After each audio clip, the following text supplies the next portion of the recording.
May adlaw sa inyong tanan. Bago na po nga video regarding sa abaka.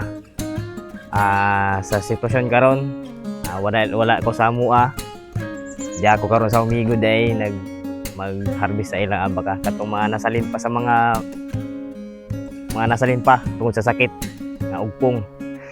Dewan guys, let's go.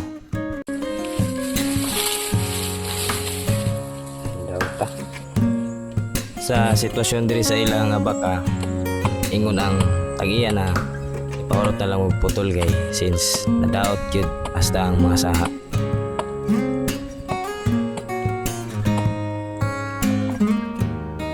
Tungod kay magdimano man, apil hasta mga gagmay og tuksi.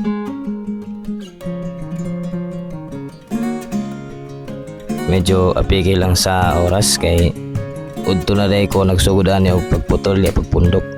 Pagkaugma na lang po ni tuksiyon. Mao to siya. Day 1 since udto na day ko nagsugod atong namutol ko kaya ako nigidiwas diri ang setup sa pagdimano nato. Kani siya. Mo to na human nato sa karon nga adlaw. Kung nakaabot ka diri nga part, daghang kayong salamat.